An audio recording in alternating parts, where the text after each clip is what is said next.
Hey guys, this is OddOneGaming. This is going to be another Raid Shadow Legends video. We are back on the test server today, and I really wanted to make this video, to coincide with a Fire Night tournament.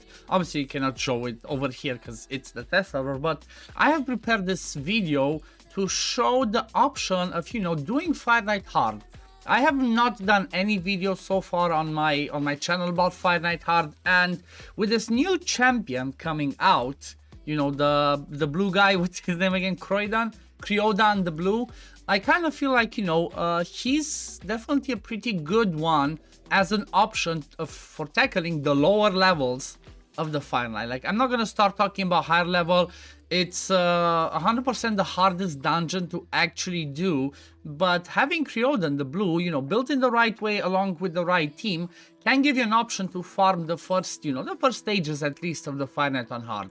It's, at the moment, it's pretty crazy and pretty hard to do that, and most of the teams that are out there that are close to 100% successful kind of rely on having Valkyrie and Cardiel. So not one or the other, but having both alongside some other, crazy champions plus insane builds, crazy high builds. So, this one's gonna have some pretty high builds, but, I try to make it as relatable as possible. First of all, let me exactly show you the team. Then we're gonna have a look. Actually, first of all, let's check his kit. Why am I talking about this guy?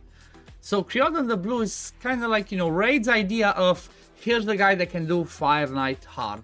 Reason for that is, on the A1 he does a triple hit, each chance with a 30% chance to place a freeze debuff on the A1.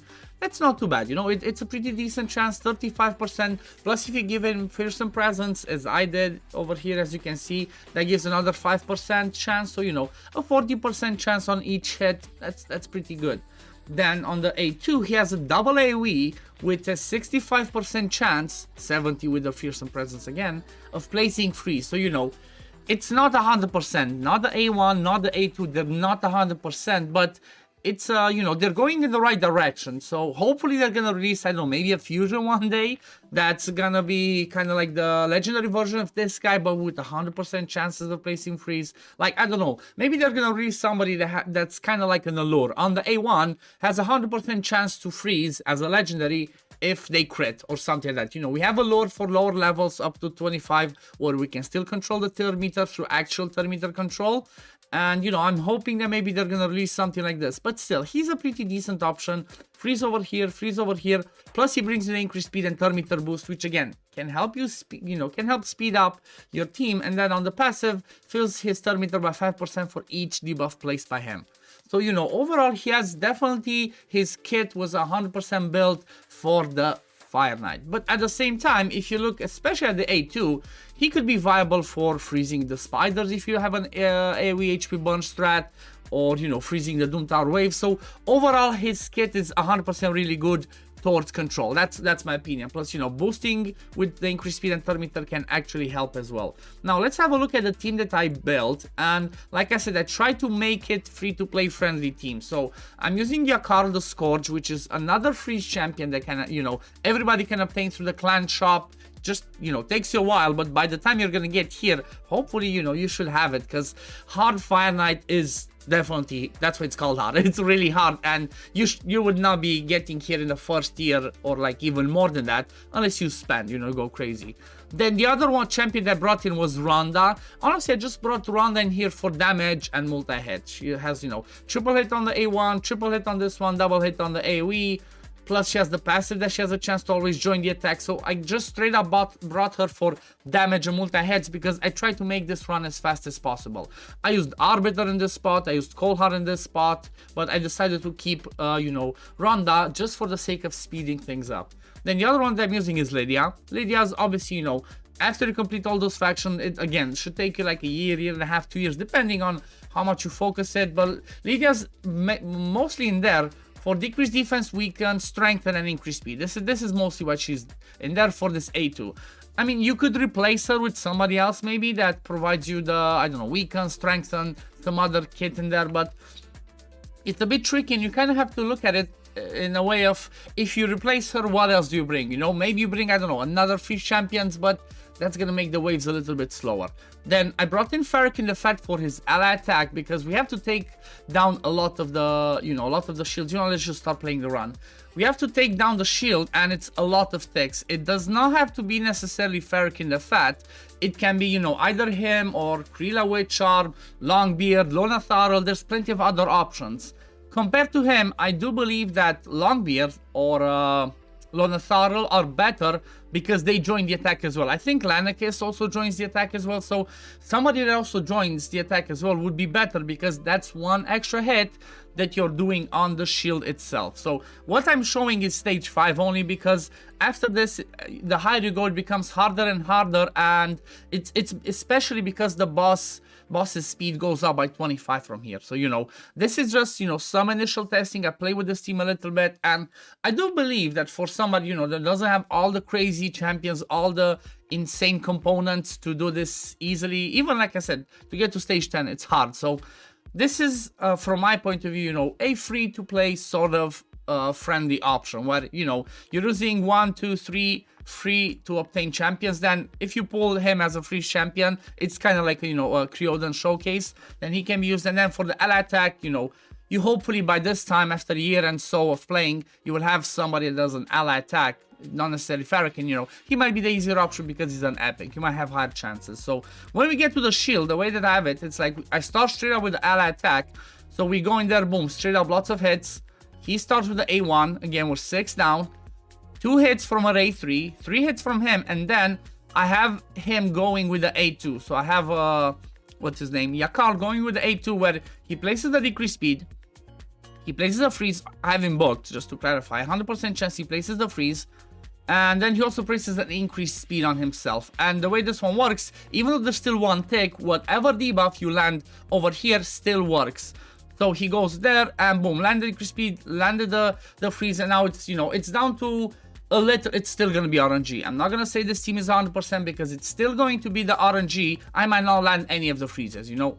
I might just keep doing this and not land any of the freezes. But normally this team should work pretty well because the way that I have it built is, as you can see, Ferric has an ally attack again. I built him in a reflex and fast. So he comes back to that A3 as often as possible. I have his A2 locked out. And then, you know, he just does A1 and A3. Every time he does that attack, they join. And look at this, turn meter control. He also does it on the A1, on the A2 and A3. So you only have to have 2 freeze champions in order to do it. This is like, you know, one of the viable ways that I saw of using freeze to actually tackle Fire Knight. I'm going to be doing some more testing, see if there's any, you know, any way to actually do it on stage 20, on stage 10 hard as well. But it might be impossible, first of all, or it might be crazy gear intensive and I might not be able to reach it because the Fire Knight over here has 125 speed on stage 5. On stage 10, he has 250, which makes it close to, you know, impossible to reach over that speed or, you know, getting that speed at the right spot with the right freezes and all that, and survivability, and, you know, it's crazy because you need to kill the waves pretty fast, you need to get to the boss, and you need to control the boss, either always have the freeze on or have a way to survive. That's why, you know, the best teams are with Valkyries and Cardiel. But this one's usually around like 2:30 to 3 minutes, so I'm kind of happy with this team, not gonna lie. If for doing stage 5, this is pretty good. Stage 5 is definitely, even stage 1 of Fire Knight Hard is better than doing stage 25 because you get a chance of getting mythic pieces of gear. The higher you go, the higher the chance of dropping mythic and legendary and all the other ones because it just takes away from the rare pieces. So, you know, this is pretty good. Let me quickly show you the preset that I have used, and we're gonna look a little bit at the builds. So the way that I have him open with the AoE freeze and then don't use it. First wave, second wave, I keep this A2. I don't want him to use this A2 because I want this to be ready once I get to the boss, and then on the boss part just prioritize this one. For Ronda, I let Ronda do whatever she wants because she's just gonna smack. Like I said, she's in here for damage. Then the damage helps for the waves and it also helps for the boss part. Then Lydia, open with the A2, then do not use it on the first wave. Open with the A2, do not use it on the second wave. Also, do not use this A3 because this is the double hit that I want on the Fire Knight shield, as you noticed, because every single hit counts and it gets to exactly the point where when Yakar gets a turn, there's only one tick and he can place this decreased speed on the boss because this is really important. One thing that happened, like if this decreased speed does not land, we get a hit. That's what I noticed. So with the builds that I currently have, we can take one hit. Maybe Yakar's the only one that might die because it's a bit squishier, or because Rhonda is strong affinity, so you know she has a low chance to die. But if you see that you get that bad RNG and he dies, just give him an HP percent chest or something, or swap a rank to make him be able to take one hit, and then the team comes back around and you're gonna be able to do it. It's still gonna be consistent. You know, some stuff can happen, it can fail, but I would say it's a 95% consistent team. Okay, so that was Lydia. Then Farrakhan, like I said, Farrakhan does whatever on the first wave. On the second wave, I don't want him to use the ally attack because I want this ally attack to be ready when we get to the boss. It's really important. If we do not have this, we cannot take the shield down in the first go, and it's risky because the boss already starts with turn meter as well, kind of like us. So, you know, he's already at around half turn meter when we start, not at 0, so we need to take it down and start putting those freezes. And then when it comes to Criodan, I open with the A3 on the first wave. Second wave, I open with the A2 and let him do whatever. Then on the boss part, I don't really need his increased speed and turn meter boost, at least for my team, because I already have the increased speed from Lydia. The 15% turn meter is not as important. I'd rather have him have a chance to deplete that turn meter than actually boost ours. So that's more important. So I have him prioritize the A2, and then, you know, after that, just A1s. Now let's have a quick look at the builds, as I mentioned. So the way that I have them build, the Lydia, she's just in a, what's it called? In a bolster set. This helps for the initial hit, as I mentioned. If we take the initial hit, having her in a bolster set, plus the strength that she provides can help us take one hit. She's pretty, you know, she's built for Doom Tower and stuff. 259 speed, the accuracy to land debuff, some resist, which doesn't really matter. And then, you know, mostly HP. The more, maybe I should try and give her even more HP, whatever I can to, you know, to get that shield to be bigger. Then these are her masteries. I would normally swap from defense to support tree to get her arcane celerity, rapid response. You know, she places lots of buffs and debuffs. Every time they expire, she can get another turn, basically, through that turn meter. Then we have Yakar. Yakar I basically built for damage and pretty fast. He's in a lethal plus speed, 280 speed, 100% crit rate, 5.2k attack. You see, this is nothing too crazy. 263 crit damage, and then accuracy. You want at least 270 accuracy for people that you want to land debuffs on the boss, because that's the minimum requirement for the boss on stage 5. So that's why I have him like this. You know, if you see that it's inconsistent, just push it a little bit higher. Take away a little bit from the damage and just give him the accuracy, because you want him to land the freezes from the A1, the A2, and the freeze from the A3. You know, all of them are really important. Rhonda straight up in the damage, 7 plus cruel, 214 speed, 100% crit rate, 254 crit damage, 5.5k attack. These are her masteries with defense and offense tree. I want the giant slayer because every time she joins an attack, you know, she can keep rocking these on the A1. Masteries for Yakar. I have him again with War Master because I wanted to smack and then down the defense tree. Maybe Fearsome Presence could help. I mean, the A2 is 100% chance to place the freeze. The A1's what's 50%. It could help you to do that, but I do believe that just getting War Master helps you because he's gonna be the one doing the damage. So you want him to, you know, to bring that War Master damage on the boss as well, and the waves. Then I have Criodan the blue, which is, you know, the man of the match. I have him in a reflex because on the boss part, I'm only using the A1 and the A2, which is on a 3-turn cooldown. So every time he gets a turn, the reflex gives him a 40% chance to reduce the cooldown of the A2. This one has a higher chance to freeze, so, you know, I want to have the A2 more often than the A1, obviously. So that's why I build him like that. Then, like I mentioned, I took him down the defense tree and gave him Fearsome Presence for extra chance to place the freeze. Then, you know, down the support tree. He's running at 283 speed, 339 accuracy, and then support. He's not going to be the one doing damage. He's the one that brings us utility. So you want him to survive.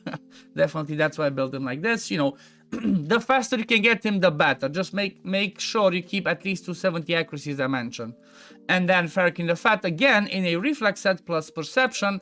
He's running at 284 speed, 327 accuracy. Again, honestly, for him, you don't really care about his accuracy. Like, yeah, you would land a decreased defense and poisons and stuff on the waves, but he's mostly there for the ally attack. So if you don't have him, if you have anybody else, make them as fast as possible with the ally attack, and don't make them use anything else. Just have that ally attack ready as often as possible. He has it on a 4-turn cooldown. Most of them have it on a 4-turn. I think only Criodan has it on a 3-turn, if I'm not mistaken, but not all of them join. So she might be a little bit tricky. He at least makes sure that everybody but him attacks the target. Krila teams up with 3 random people, so if you don't team up with Criodan, might be tricky, you know, just keep that in mind when you're trying to build your team.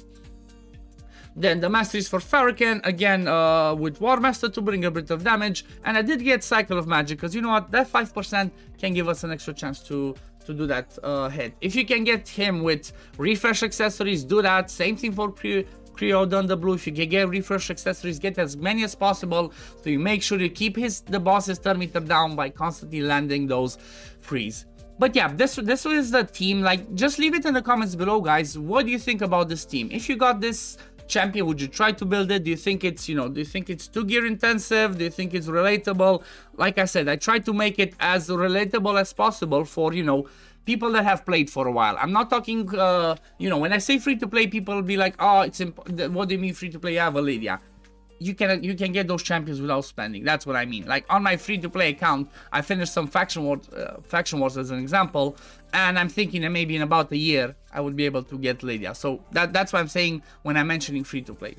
But anyway, this is gonna be it for the video today, guys. I hope you enjoyed it. I definitely had fun playing with this, and I'm gonna continue testing stuff and playing on the test server, because this is the reason why I wanted it. I wanted a test server so I can keep playing, keep testing stuff, you know, coming up with as many teams and as many ideas to try and help as many of you out there as possible. But yeah, thank you all for watching. Don't forget to like this video and subscribe to the channel if you do enjoy my content, and I'm gonna see you on the next one. Peace, love, take care, everyone. Bye, guys.